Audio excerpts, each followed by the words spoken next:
அனைவருக்கும் வணக்கம். மதாபிதா குரு தெய்வ ஆசிரியருடன் எம்பெருமான் ஸ்ரீ உச்சிஷ்ட மகாகணபதி அனைவருக்கும் நீண்ட ஆயுளையும் நிறைந்த செல்வத்தையும் உயர்ந்த புகழையும் விஞ்ஞானத்தையும் பேரறிவையும் பிரபஞ்ச ஞானத்தையும் பெருமையுடன் வழங்கட்டும்.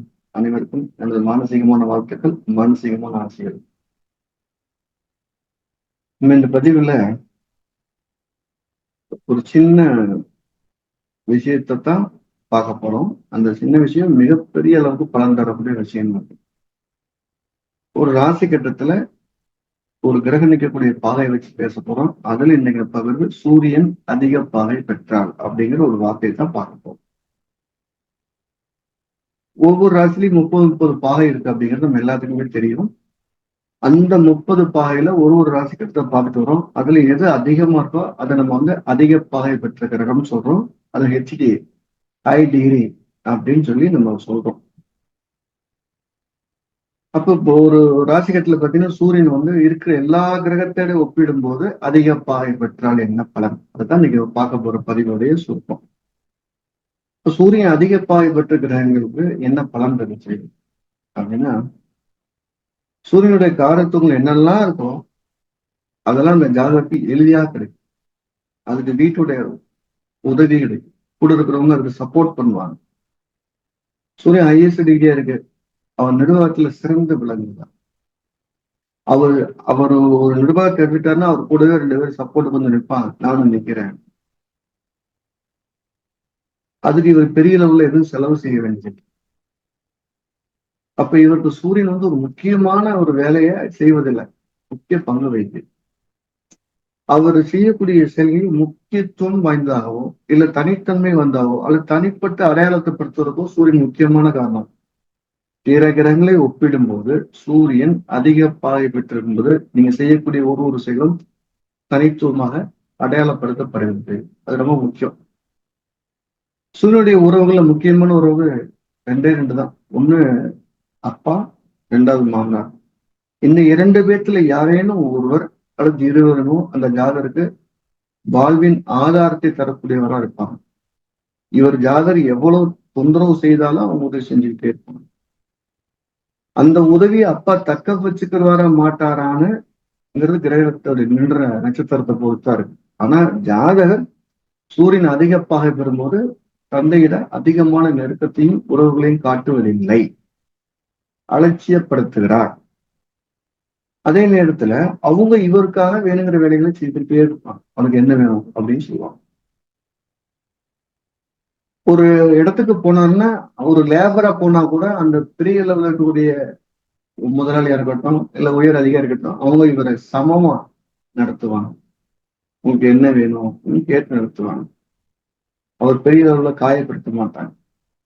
சூரியனுடைய காரத்துவங்களான தெய்வம் அப்படின்னு சொல்லும்போது சிவன், சூரிய பகவான்.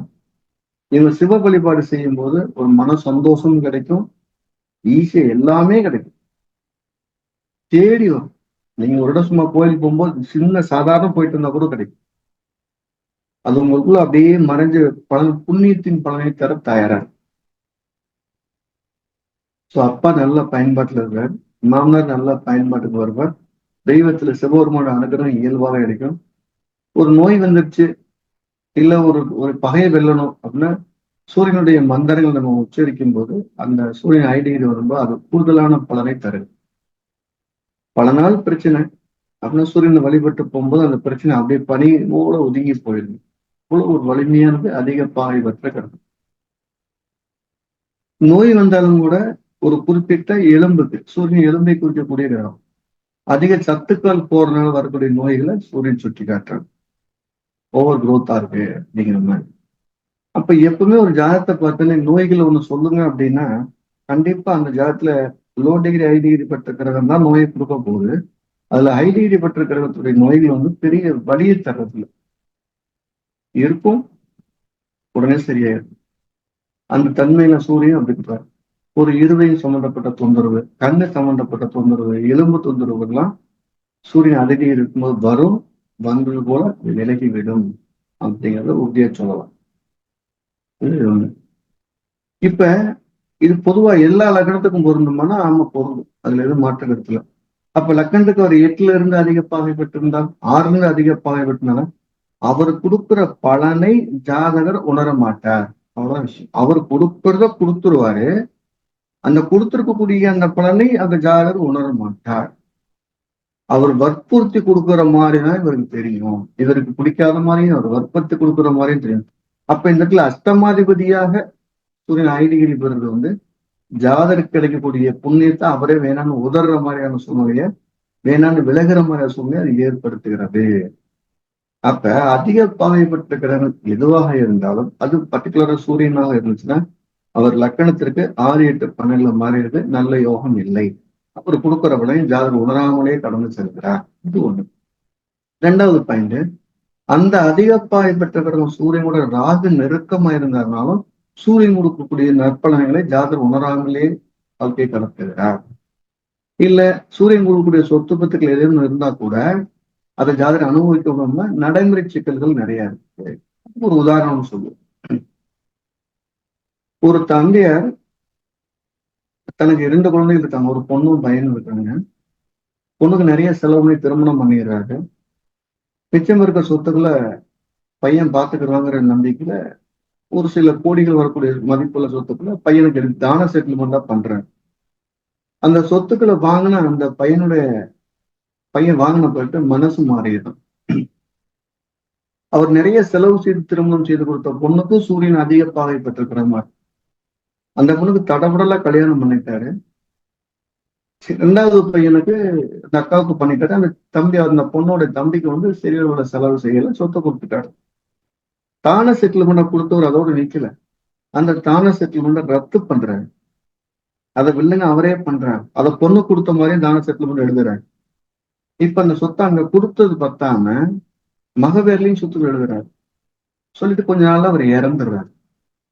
இப்ப இந்த சொத்து 2 பேர்லயுமே இருக்கு. ஒருத்தர் பேர்ல பத்திரமா இருக்கு, ஒருத்தருக்கு தான செட்டில்மெண்டா அக்ரிமெண்ட்ல இருக்கு. 2 பேரும் கோர்ட்டுக்கு போய் அலைகிறாங்க. இவருக்கு அதிக பாகை பெற்ற கிரகமாக இருந்த சூரியன் எடுத்து கொடுத்தது எதையுமே அனுபவிக்க முடியும். நகை நட்டுலாம் நிறைய போட்டு கல்யாணம் பண்ணார்.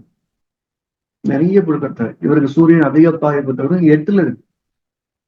இவருக்கு இந்த தந்தையார் இறுதி காலத்துல இருதய நோயால் கஷ்டப்படும் போது அந்த நகைகளை விட்டு தந்தையாரை காப்பாத்திட்டார். எல்லா நகையும் விட்டு அந்த பெண் தந்தையை காப்பாத்தினால அந்த சொத்தை திருப்பி மகட்டு தான செட்டில்மெண்ட் ரத்து பண்ணி சொத்தை மகளுக்கும் பங்குன்னு எழுதுறாரு. இப்ப பாருங்க, அதிக பாகை பெற்ற சூரியன் 8ல இருக்குது. அப்ப பொண்ணுக்கு கொடுத்த நகையை அவர் நோயால திருப்பி எடுத்துக்கிற மாதிரி நடந்துருது. 2வது கொடுத்த சொத்தை கூட வில்லங்கத்தோட கொடுத்துட்டு போறாங்க. சோ நாளைக்கு பெரிய அளவுல பஞ்சாயத்துல வந்தா கூட சம பங்கா கிடைக்கணும் தான் சொல்றாங்க. வழக்கு நடந்து முடியுது. கிட்டத்தட்ட ஒரு 8 ஆண்டுகளுக்கு மேல வழக்கு நடந்து முடியும் போது ஆளுக்கு பாதி சொத்தை பிரிச்சுக்கிறாங்க. அந்த சொத்தை வாங்குறதுக்கு அந்த பொண்ணு நடத்திய போராட்டம் அலப்பர் கதிர். இதுக்கு மேல இல்லைங்கிற அளவுக்கு. இப்ப அதிக பாய பெற்ற கிரகம் மறைந்திருக்கும் போது அது தரக்கூடிய பலனை ஜாதகம் அனுபவிக்கிறதுக்கு ஒரு போராட்டம் பண்ண வேண்டியிருக்கு. ஆனாலும் அது பலனை கொடுக்கும். இந்த பொண்ணு ஒரு 50 லட்சம் ரூபாய்க்கு நகையை வித்திருந்தா கிடைச்ச சொத்து 1.5 கோடி கிடைச்சது. ஆனாலும் அந்த சூரியன் அந்த பொண்ணு அவர் எந்த காலத்திலையும் கைவிடல. இந்த அதிக பாகை பெற்ற கிரகம் அப்படி 8, 6ல் இருக்கும்போது என்ன ஆகுது? 6, 8 பண்ணுறோம்னா அந்த ஜாதி எவ்வளவு கொடுத்தாரோ அவ்வளவு வழியும் கொடுத்து மறுபடியும் ஒரு பணத்தையும் கொடுக்குறாங்க. இதுதான் இங்க இருக்கிற விஷயம். இப்ப அதிக பாகை பெற்ற கிரகங்கள் அந்த ஜாதகருடைய வாழ்க்கையில ஒரு முக்கியமான பங்கை ஏற்படுத்துதுங்கிறது இதுல. அதே அதிக பாகை பெற்ற கிரகம் சூரியன் பாதகதிபதியா இருந்தாருன்னு வச்சுக்கோங்க. அவனுடைய தரநெறியாம கொடுத்துருவாரு. அதை வாங்கிட்டு அவங்க ஒரு ஆட்டம் போட்டு அதுல பனிஷ்மெண்ட் ஆயிடும். அப்ப அந்த கிரகம் கொடுக்குதா இல்லையாங்கிறதுல கொடுக்குது. அவர் பாதகதிபதியா இருக்கிறத உணராம வாங்கிட்டா அது ஒரு பனிஷபிள் அமௌண்ட் ஆயிடும். அது 2வது விஷயம். 3வது, ரொம்ப கவனிக்க வேண்டிய ஒரு விஷயம், அதிக பாகை பெற்ற கிரகம் கண்டாந்தத்துல 29 டிகிரிக்கு மேல இருக்குன்னு வச்சுக்கோம். ஆயிலியம் கேட்ட ரேவதி இருக்குன்னு வச்சுக்கிறோம். அது அடுத்த ராசிக்கு போகுமா போகாதுங்கிற பார்டர் வந்துச்சுன்னா இந்த சூரியனுடைய காரகத்துவத்தை வாங்குறதுக்கு ஜாதகர் பெரும் போராட்டம் பண்ற மாதிரி இருக்கும். ஆனா கண்டிப்பா கிடைக்கும். இந்த கிடைச்சது வாழ்க்கையில அது வரைக்கும் கிடைக்காத ஒரு பெரிய லெவல்ல கிடைக்கும். இது சூரியனுக்கு மட்டும்ல எல்லா கிரகத்துக்குமே பொருந்தும். ஒரு செவ்வாய்ன்னு சொல்லக்கூடிய கிரகம் அதிக பாகை பெற்றிருக்கிறன்னு வச்சுக்கிறோம். விருட்சத்திலே ஒரு 29, 58 இருக்குன்னு வச்சுக்கிறோம். அவரு நல்ல இன்ஜினியரா இருக்கோ இல்ல ஒரு நல்ல டாக்டரா இருக்கோ அந்த செவ்வாய் கடுமையான இடத்துல கொடுக்கும். ஆனா கடைசியில ஒரு டாக்டர் ஐயா செய்யற சாதனை உலகமே போராடுற மாதிரி. அப்ப இந்த கடைசியில பாகை அதிக பாகை பெற்றவங்க கூட கொடுக்கறதுக்கு முன்னால ஒரு பரிசோதனை வைத்து தான் கொடுக்குது. அது நல்ல இடங்கள்ல இருக்கும்போது பர்டிகுலரா 1, 4, 5, 7, 9, 10 அதாவது திரிகோண கேந்திரங்கள்ல இருக்கும்போது கொடுக்கறது ரொம்ப சோதனை செய்து கடுமையான சோதனை செய்து கொடுத்து அந்த சோதனையில ஜெயிச்சிட்டீங்கன்னா வாழ்க்கையில மறக்க முடியாத அளவுக்கு உயரத்துல இருந்தீங்க அப்படின்னு சொல்லுது. இப்படி ஒரு கிரகம் அதிக பாகை பெற்ற கிரகம் தசா புத்தி அந்தரமா இருக்குன்னு வச்சுக்கணும். நீங்க உங்களால வாழ்க்கையில இது வரைக்கும் அனுபவிக்க முடியாத சோகத்தை அனுபவிக்க அது கதவை திறந்து வைக்கும் அப்படிங்கிறதுல அதுல எந்த மாற்று கருத்து. உங்க வாழ்க்கையில முக்கியமான பங்கு வகிக்கக்கூடிய கிரகங்கள் ரெண்டு தான். ஒண்ணு குறைந்த பாகை பெற்ற கிரகம், ஒண்ணு அதிக பாகை பெற்ற. நம்ம இன்னைக்கு சூரியனை அதிக பாகை பற்றி நம்ம பார்க்கணும். எல்லா கிரகங்களுக்கும் தலைவனான சூரியன் நம்ம தலைவணங்கி கொண்டாடுவோம். அந்த சூரியனுடைய காரணங்களை பார்க்கும்போது நிறைய என்னென்னலாம் காரணம் அத்தனையும் அவர் மாடிக்கு போனா கூட உயரமான மாடியில தான் இருப்பார். 5 மாடி கட்டினா 5வது மாடியில இருப்பார். இந்த சூரியன் அந்த ஹையஸ்ட் வேணுங்கிறதெல்லாம் கொடுக்கும் அப்படிங்கிறத இவ்வளவு ஆத்மார்த்தமா சொல்ல முடியும். எந்த தெய்வத்துக்கு நான் பரிகாரமா பண்ண முடியும் அப்படின்னு யாராவது கேட்டா சிம்பிளா ஞாபகம் வச்சுட்டு சூரியன் ஐடிகிறாங்க சிவபெருமான் வழிபாடுதான். சிவஸ்தலங்களை நோக்கி பயணம் செய்வதுதான் சிறப்பு. அவர் தான் கேட்ட குரலுக்கு என்னன்னு கேட்கக்கூடிய. அதே லோ டிகிரியா இருந்தாலும் நீங்க கும்பிடலாம். அது அவருக்கு அனுகிரகம் பண்றதுக்கு தாமதம் ஆகும், ரொம்ப காலம் ஆகும்.